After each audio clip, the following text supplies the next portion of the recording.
Hello বন্ধুরা, কেমন আছো সবাই? আশা করি তোমরা সবাই খুব ভালো সুস্থ আছো। তো আজকের দিনে সব থেকে বড় খবর হলো যে আগামীকাল সকাল 11টার সময় রঘু ডাকাত দেবের আপকামিং এপিক মুভি রঘু ডাকাতের একটা টিজার আসতে চলেছে, যেটা নাম দেওয়া হয়েছে প্রি টিজ। মানে যেরকম প্রি টিজার নাম চলছিল, এখন প্রি টিজ নাম দেওয়া হয়েছে। তো এখানে মনে হচ্ছে আমরা ক্যারেক্টার মানে রঘু ডাকাত সম্পর্কে হয়তো একটা কিছু রিভিলেশন পাবো।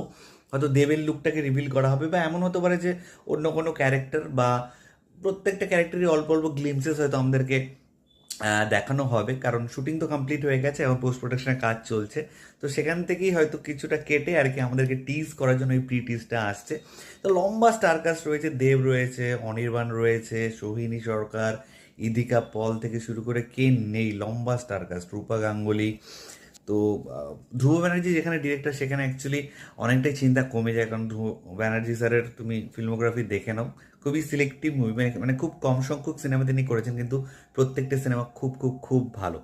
তো এটাই তোমার হয়তো শেয়ার করার ছিল যে আগামীকাল সকাল 11টার সময় কিন্তু কারো যদি অন্যান্য কোনো কাজ থাকে সেটা বন্ধ করে কি আগে দেখতে হবে, রঘু ডাকাতের প্রি টিজারটা আগে দেখতে হবে। দেখা যাক দেবদা কী সারপ্রাইজ নিয়ে আসছে আমাদের জন্য। তো তোমরা কে কতটা এক্সাইটেড প্লিজ নিচে কমেন্ট করে অবশ্যই জানিও। আমার ভিডিও ভালো লাগলে লাইক করার কথা একদম বলবে না। ঠিক আছে বন্ধুরা, ভালো থেকো সবাই, সাবধানে থেকো সবাই, টাটা।